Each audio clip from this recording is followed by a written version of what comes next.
This episode is brought to you by Snapple. Want to know another Snapple fact? The first hot air balloon passengers were a sheep, a duck, and a rooster. Ridiculous. Check out Snapple.com to find ridiculously flavored Snapple near you.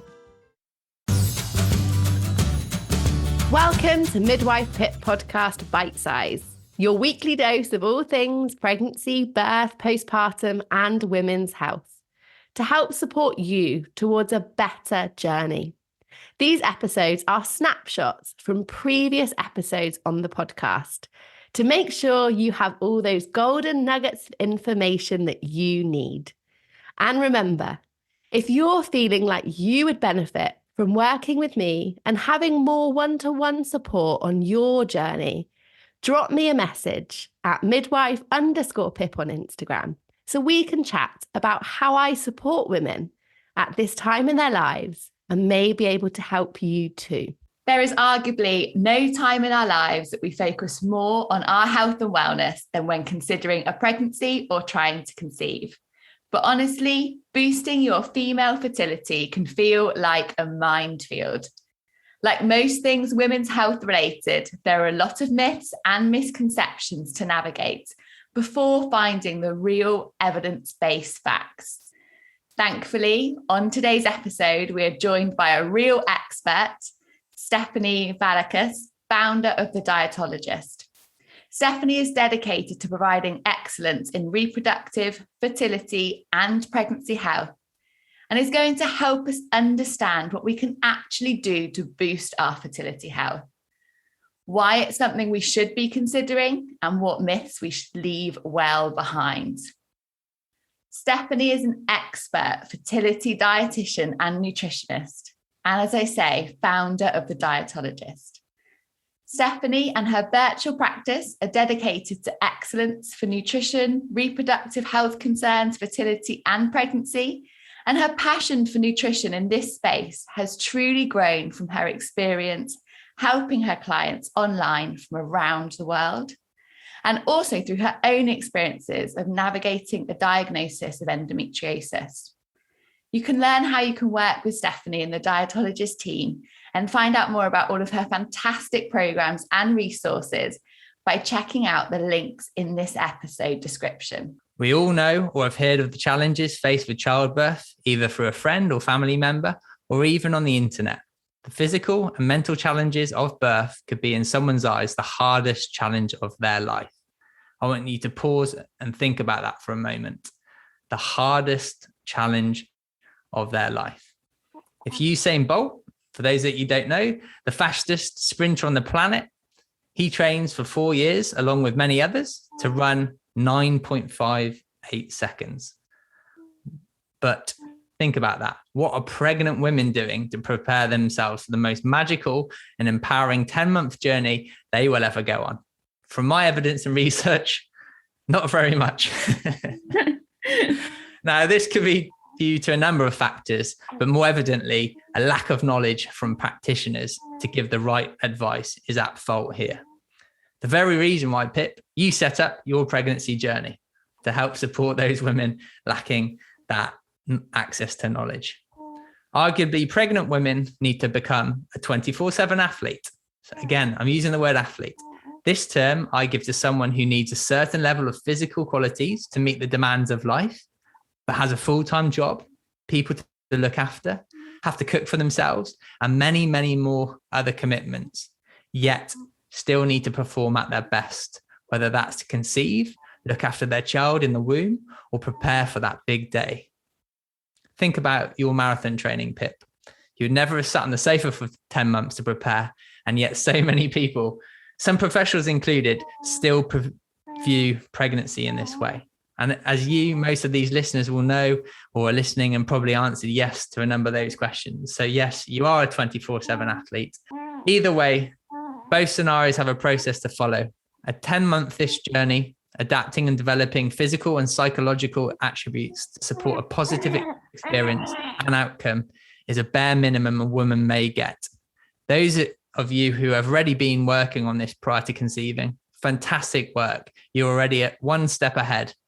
utilizing this time efficiently and effectively to not just optimize the health of a mother, but also their developing child and actually the whole family's health for the future.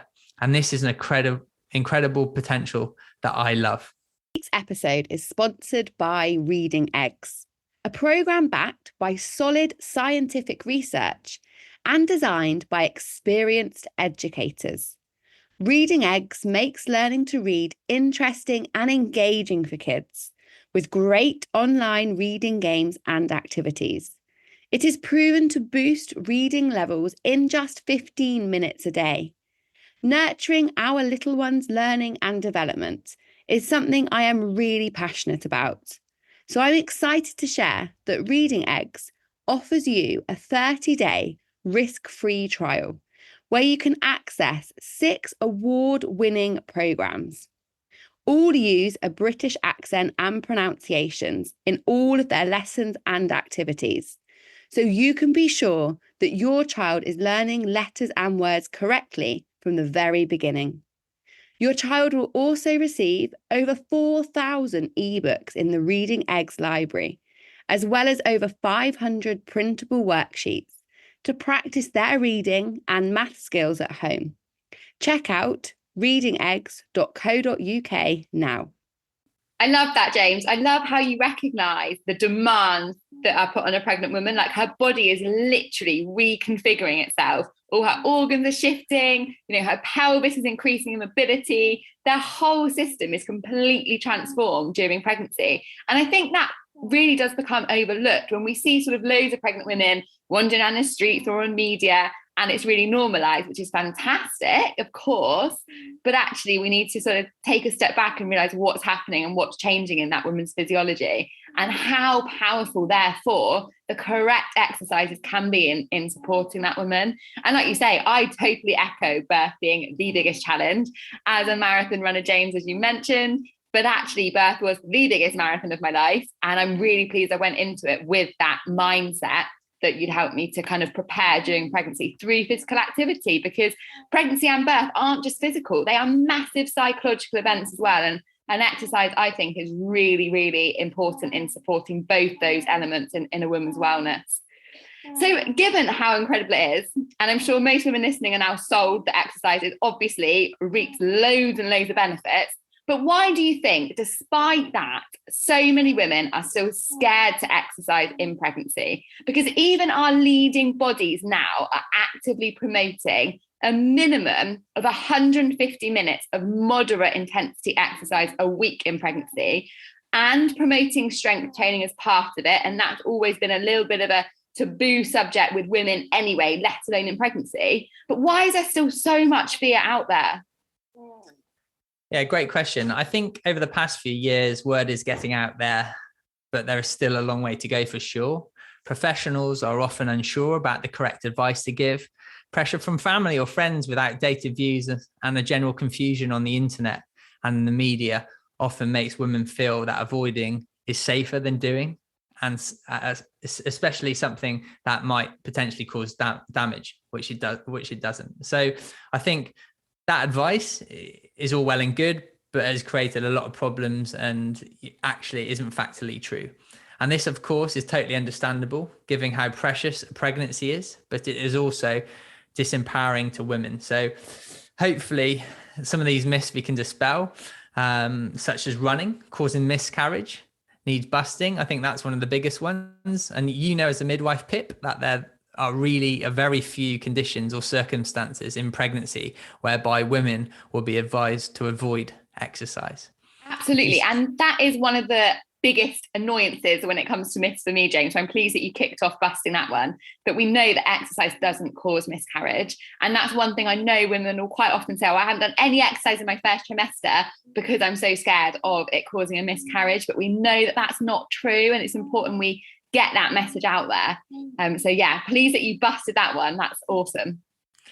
Yeah, I think, if you even search for pregnancy exercise images on the internet, you generally see a couple of things with little variation, and that's sat on a ball, gym ball, Swiss ball, or whatever you like to call it, doing some very basic yoga or going for a gentle walk. Now, they're all remedial exercises, actually cause very little stress on the body, but if it causes very little stress, is it going to create any adaptation to make you more efficient during that birth period? I'm not saying that there is anything wrong with these forms of exercise, but if that is all we see, and these are all unlikely to hit that moderate intensity bracket recommended by the government, then women feel anything more than this is not appropriate. And if we don't challenge ourselves, we're not going to change ourselves. And it's not challenging ourselves to the nth degree where we put our undue stress. It's working within that moderate intensity bracket. I find that hilarious as well when you think about those exercises, like you mentioned, James, because once you're postpartum, right, you're navigating sleep deprivation and birth recovery, but you're also caring for a new baby that is an ever-growing dumbbell, essentially, that you're going to be doing squats to pick up from the floor. You're going to be lunging to pick things up. You're going to be carrying car seats, which are really poorly designed in one arm.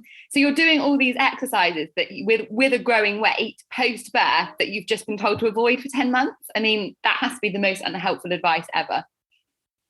Most definitely. And, if you look at birth itself, if you look at that from a training and a holistic element, then you're looking at isometric work. So that woman in labor is working through an isometric type component, and she needs to push and engage, and that effort and intensity is extremely high. So if all we've done is remedial work, bouncing on a Swiss ball, just doing really low level yoga, then how is that going to meet the demands and intensity of a prolonged period? It could be an extended birth period, or it could be a short period, but how is the body going to be able to go through that stress and endure that sort of level of, it is exercise, pushing is still exercise. So how are they going to endure that over a prolonged period of time? And the research shown in terms of moderate intensity is there for a reason, to help support the women on that journey. Oh, 100%. And one of the things that I really enjoyed when in my pregnancy was really reframing my mind. So I wasn't thinking anymore about achieving those kind of PBs that I would have had in mind pre-pregnancy, but instead thinking about my goals in a completely different way. And like you say, matching what I was going to need to support a physiological birth, and also that kind of postpartum journey that we kind of touched on and the demands of that. So pushing your body, but in a completely different way with completely different goals. And that's where I think training with support is really quite invaluable in this stage.